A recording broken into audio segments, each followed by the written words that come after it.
या ना, या बसा ना, बसा मॅडम. डॉक्टर आता कशी आहे तब्येत आबांची? सध्या रेडिएशन सुरू आहे.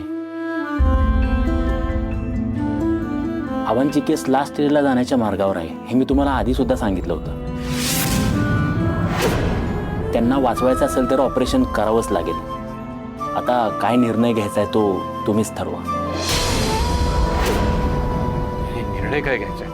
ऑपरेशन जर करावं लागणार असेल तर करून टाका तुम्ही, आणि बाकी सगळं माझ्यावर सोडा. माझ्या आबांना वाचवण्यासाठी मी काही करायला तयार आहे. डॉक्टर, तुम्ही लवकरात लवकर आबांचं ऑपरेशन करा. आम्हाला आबा आमच्या सोबत हवेत.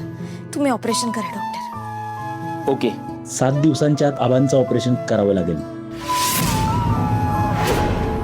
जास्त वेळ निघून गेली तर त्यांचं इन्फेक्शन संपूर्ण शरीरभर पसरेल आणि आबांच्या जीवाला धोका वाढेल. आणि हां, ऑपरेशनसाठी 7 लाख रुपये खर्च लागेल, पण त्यात माझी फी नसेल. डॉक्टर, अहो, आज मी जे काय आहे ते आबांमुळेच आहे. माझा संपूर्ण शिक्षणाचा खर्च आबांनी केलाय. आज जर आबा नसते तर मी डॉक्टर झालो नसतो. त्यामुळे त्यांच्यासाठी मी एवढं तरी करू शकतोच ना. तुम्ही फक्त हॉस्पिटलची फी आणि ऑपरेशनची फी ही 7 लाख रुपये होईल एवढीच भरा. ठीक आहे? हॅलो, बर, इमर्जन्सी. ठीक आहे, आलोच. ठीक आहे, मी आलोच. 7 दिवसात 7 लाख रुपये? एवढी मोठी रक्कम कुठून आणायची आपण?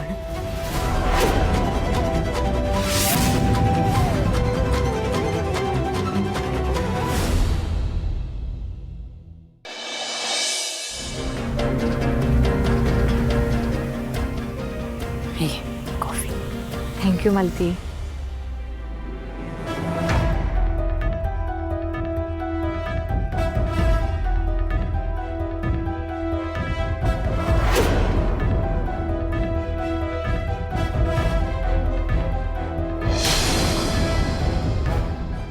सॉरी, सवय नाहीये ना, म्हणून चुकून चप्पल घालून आतमध्ये आले. बाहेर काढून येते लगेच. हा, राहू दे.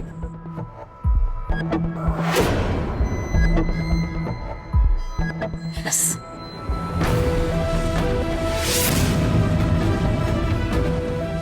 काय हो मालती, तुम्ही एकट्याच आहात का घरात? नाही म्हणजे घरात कोणी दिसत नाहीये म्हणून विचारलं. तिला सून म्हणून या घरात आणलंय. तिचा कधी या घरात पाय असतो का? तर पायाला भेंडी लागल्यासारखी बाहेर उंडारत असते ती. आणि आता माझा इंद्राही तिच्याच नादी लागलाय ना, त्यामुळे तोही गेला असेल तिच्याच मागे कुठेतरी. हो, पण आबा पण बरेचदा बाहेर असतात ना. ते म्हणजे बघा ना, आता ते कुठेच कामाला जात नाही, म्हणजे तुमच्या बरोबर त्यांनी इथे असायला हवं ना. पण नाही, ते सुद्धा इंद्र आणि राणीसारखे बाहेरच असतात. कदाचित तुम्हाला माझ्या बोलण्याचा राग येईल, पण मला तरी असंच दिसतंय. आबा, इंद्रा भाऊजी आणि राणी एकत्र झालेत आणि तुम्हाला एकटीला पाडलंय.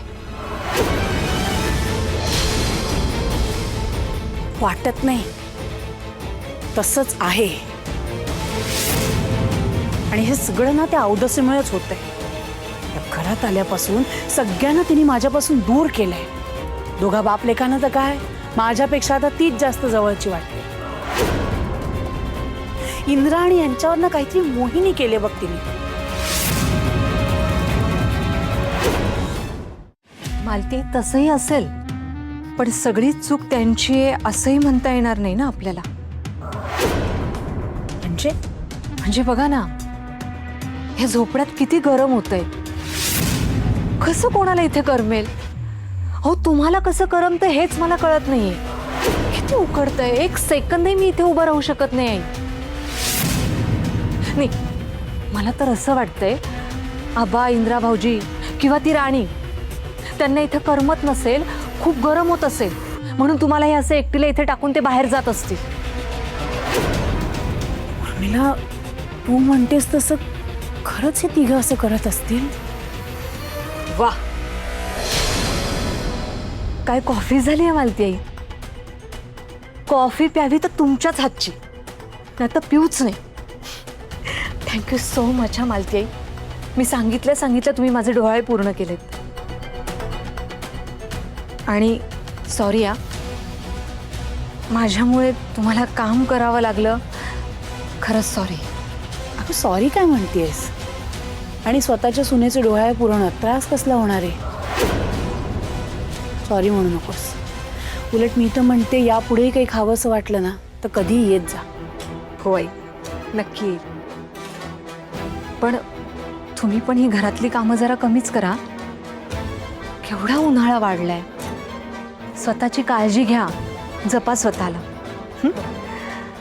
येते मी. तू ही काळजी घे. हो.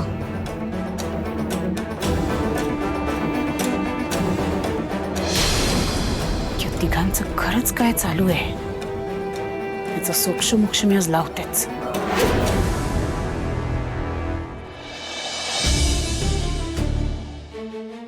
तुम्ही दोघे असे गप्प का झालात? डॉक्टरने सांगितलंय त्यामुळे तुम्ही घाबरून गेलात.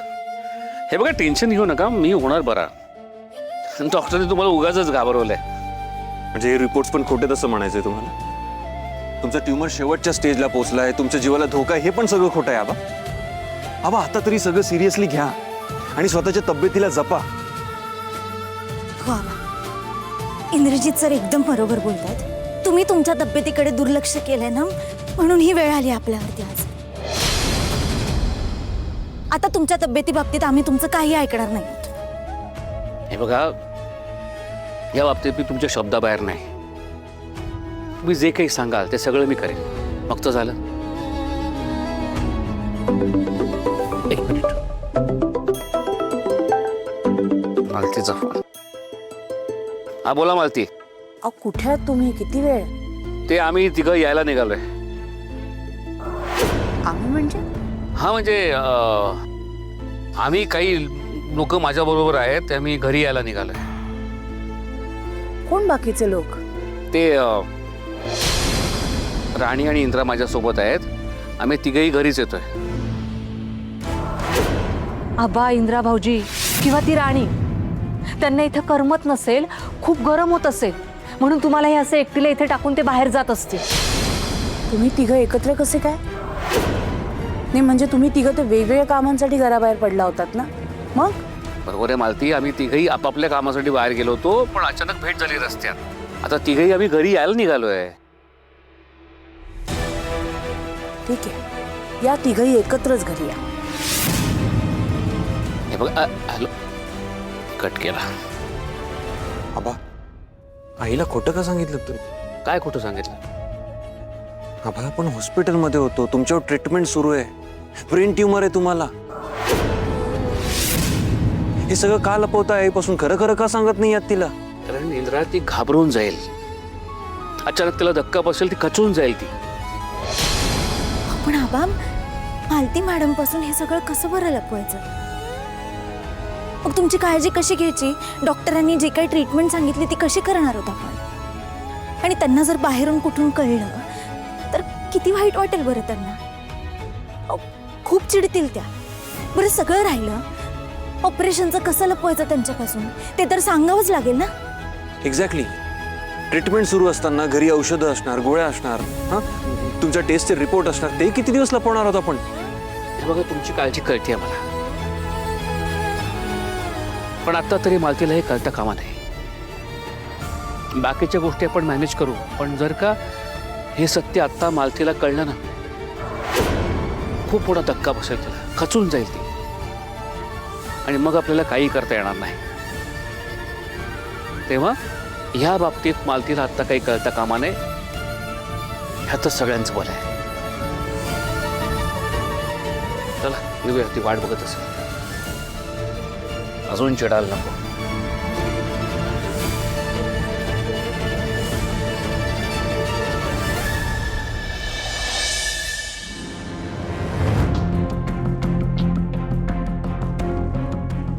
आलात? या या या, स्वागत आहे तुमचं. तुम्ही तिघे मनात येईल तेव्हा उठता आणि घराबाहेर पडता फिरायला. हे बरोबर आहे. या असल्या गरमीत या झोपडीत कोण राहील हो की नाही? आणि मालतीचं काय? मालती राहील, या झोपडीत राहील, पत्र्याच्या घरात राहील. आणि जरी नाही राहिली तरी सांगते कोणाला, जाईल कुठे? हो ना? तुम्ही ना मला शिक्षाच द्यायची ठरवली आहे. मी जेव्हा म्हणत होते या बंगल्यात राहायला जाऊयात, तेव्हा माझं कोणीही ऐकलं नाही. आणि आता मात्र सगळे स्वतःचा विचार करतात आणि घराबाहेर पडतायत, मजा मारतायत. इथे चुकून जरी माझं काही बरं वाईट झालं तरी तुम्हाला तिघांना काहीच फरक पडत नाही, हो ना? काय बडबड करतेस? अच्छा, म्हणजे आता माझा त्रागा तुला बडबड वाटायला लागली का? तुम्ही मस्त मजा मारा आणि मी इथे मरते गरमीत. बापाला बाहेर फिरायला घेऊन गेलास ना, मग आई नाही दिसली तुला इंद्रा? काय बोलताय मालती? आम्ही काही फिरायला नव्हतो गेलो. तुम्ही गैरसमज करून घेताय. तुम्ही तर काही बोलूच नका हो, राहू द्या. तुम्ही इतके स्वार्थी असाल ना असं खरंच वाटलं नव्हतं मला. अर्थात तुम्ही याआधी कधी स्वतःच्या बायकोचा विचार केलाय? जागता करा. नाही, मारा मारा. या वयात मुलगा आणि सुनेबरोबर मस्त मजा मारा तुम्ही. आई इनफ यार. काय बोलतेस असं जरा भान ठेव. तुला तरी कळतंय का तू काय बोलतेस? आपल्यावर काय परिस्थिती ओढवली आहे ह्याचं तरी भान ठेव जरा. काय शांत आत्ता काही बोलू नकोस. नाही आबा, मी बोलणार आहे आज. तुम्ही कुठल्या सिच्युएशन मधून जाताय ना हे आईला कळलंच पाहिजे. सर, नाही, आपण नंतर शांततेत बोलूया. मला काहीही बोलायचं नाहीये. आणि मला सगळं कळतंय इंद्रा. तुम्ही तिघे मिळून मला नोकर बनवायच्या मागे आहात. आणि यांची याला फूस आहे. म्हणूनच तर मला एकटीला टाकून तुम्ही तिघे जण मस्त फिरायला गेलात घराबाहेर. आई, एक शब्द बोलू नकोस. इंद्रा, अगं आबांना किती त्रास होत असेल याचा तरी विचार कर ना जरा. फिरायला नव्हतो गेलो आम्ही, हॉस्पिटलला गेलो होतो. आबांना ब्रेन ट्यूमर झालाय आई.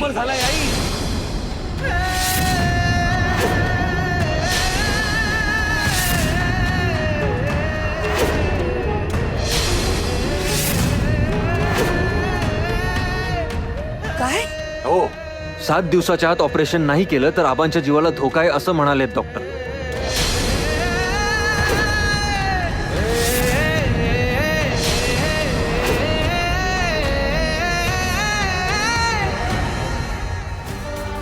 आई, आई, मालती, आई काय होतंय तुला? पाणी आण जा. आई, आई डोळे उघड ना. मालती, डोळे उघडा. आई डोळे उघड ना. हॅलो.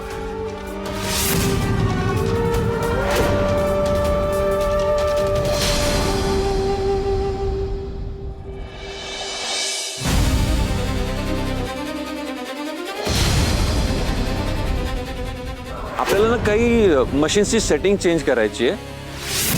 अचानक सगळ्या मशीन बंद झाल्या. मी बंद केलंय आणि त्या सुरू सुद्धा मीच करू शकतो. तुला इनडायरेक्टली जॉब देऊन तुला फायनान्शियल हेल्प होईल. मला गरज नाहीये तुझ्या हेल्पची. मी जोपर्यंत ही फॅक्टरी स्वतःच्या हिमतीवर परत मिळवत नाही ना तोपर्यंत मी ते परत पाऊल करत.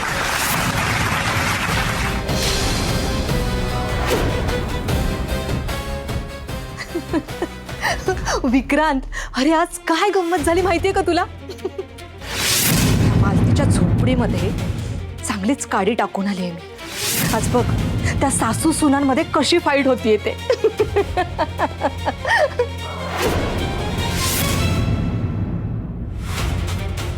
काय रे, काय झालं? तुला मी एवढी मोठी ब्रेकिंग न्यूज दिली आहे तरी तुझ्या तोंडावर 12 वाजलेत. काय झालंय? उर्मिला, इंद्रा आपल्याच फॅक्टरीसाठी काम करत होता हे त्याला कळलंय. काय? त्याच्या कामाचे त्याला पैसे देत होतो तर ते नाकारले तुम्ही. अरे मग चांगलंच आहे ना, उलट तू खुश व्हायला हवंयस. कशासाठी? अरे एक तर त्या इंद्राकडून आपल्याला फुकटात काम करून मिळालं आणि आपल्याकडचं काम सोडलं म्हणून तो पुन्हा बेरोजगार झालाय. माझा त्या कामगारांसमोर अपमान झाला त्याचं काय? हे सगळं आठवलं ना की माझ्या तळपायाची आग मस्तकात जाते. चिल चिल विक्रांत, शांत हो. आज त्यानं तुझा अपमान केलाय ना, उद्या तू त्याचा मोठा अपमान कर. आयुष्यात हिशोब बरोबर करायची प्रत्येकाला संधी मिळते. आज त्याला मिळालीये, लवकरच तुला मिळेल. माझे पेशन्स संपले उर्मिला. मी कधी त्या सगळ्यांची वाट लावतो ना असं झालंय माझं. हो लागणार, सगळ्यांची वाट लागणार. तू धीरानं घे विक्रांत. आपल्या हाती अजून काही मोठं लागतंय की नाही ते बघ. संधी शोध आणि एकदा का ती मिळाली ना की बघ, तो इंद्रा, राणी, त्याची अख्खी फॅमिली आपल्या पायाशी येते की नाही. त्याच क्षणाची मी वाट बघतो. ती संधी कधी एकदा मला मिळते ना असं झालंय मला. आई डोळे उघडे ठेव. आई पाणी दे, पाणी दे. मॅडम पाणी प्या. हे घे पाणी पी. हे घे 2 घोट पाणी.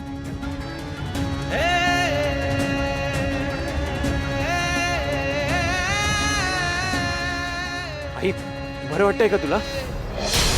बरं वाटतंय ना? मला बरं वाटतंय. अहो काय बोलतोय हा? एक झालं कसं? आणि काय म्हणाले डॉक्टर? बरे व्हाल ना तुम्ही? सांगा ना काय म्हणाले डॉक्टर? आई 7 दिवसाच्या आत ऑपरेशन करावंच लागेल असं म्हणतायत डॉक्टर. फक्त 7 दिवस? आबांचा ट्यूमर लास्ट स्टेज पर्यंत पोहोचतोय. त्यांच्या जीवाचा धोका खूप आहे. आपल्याला लवकरात लवकर ऑपरेशन करावं लागणार आहे. त्यासाठी 7 लाख असा खर्च सांगितलाय डॉक्टरांनी. काय? 7 लाख? हो 7 लाख रुपये. तुम्ही मला आधी का नाही सांगितलं? तो काय होऊन बसला आता सांगा बरं. अहो तुम्हाला मी नको असलेला तरी मला तुम्ही हवे आहात. तुमच्या जीवाचं काही बरं वाईट झालं तर मी कोणाकडे बघू? तुमच्यासोबत 7 जन्माच्या गाठी बांधल्या, जीवाला जीव देण्याची वचनं घेतली, ती काय यासाठी का? मला ना काही कळतच नाहीये हे उद्भवलं कसं.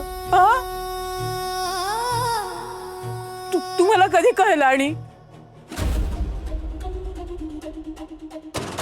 सांगा ना. मला ब्रेन ट्यूमर झाला हे मला आत्ताच कळलंय. डॉक्टरांचं असं म्हणणं आहे की हे साधारण 6 महिन्यापूर्वी सुरू झालं असावं. 6 महिने?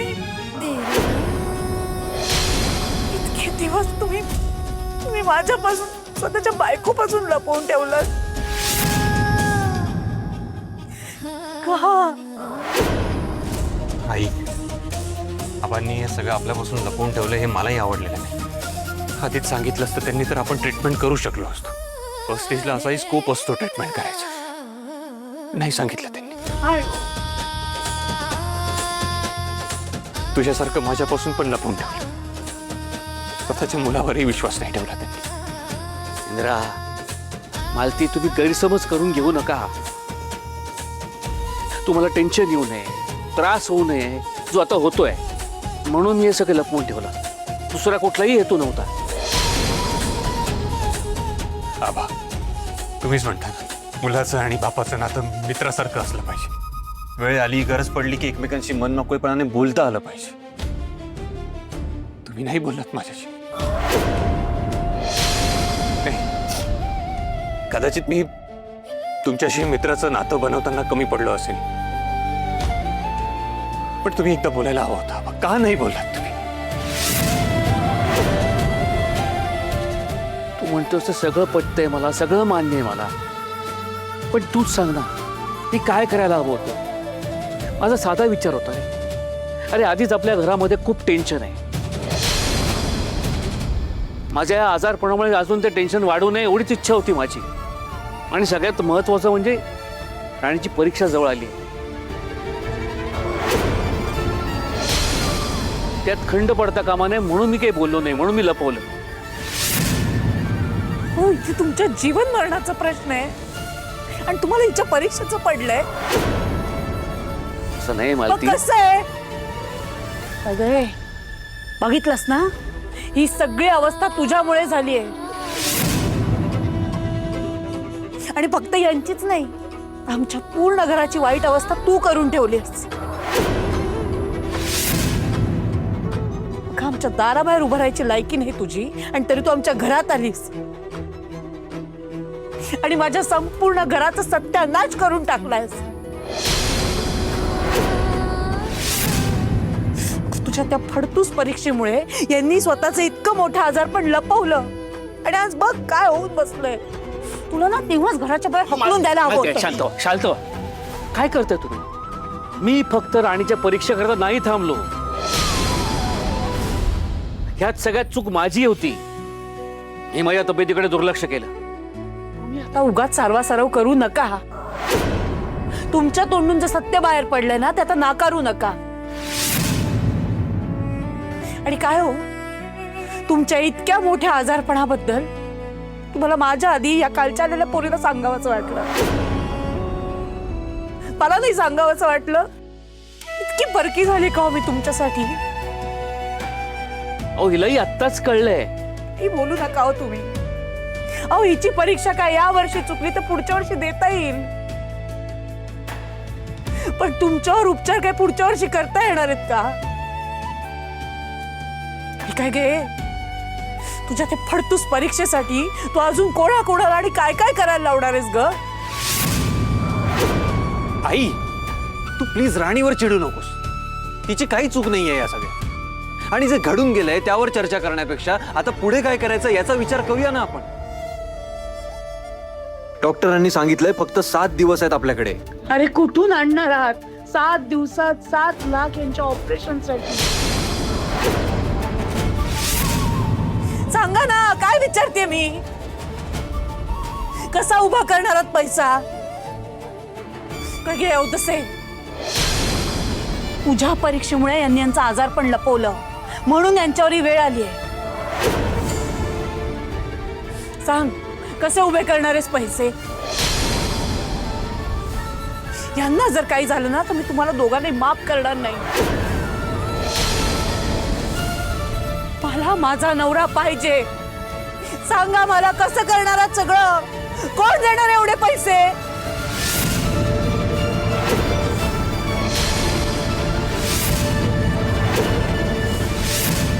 मी देईन.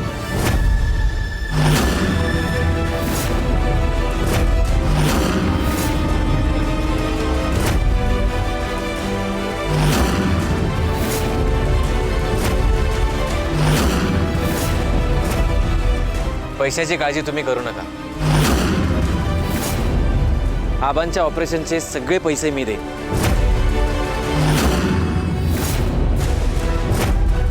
आबांचं ऑपरेशन आपण करून घेऊ.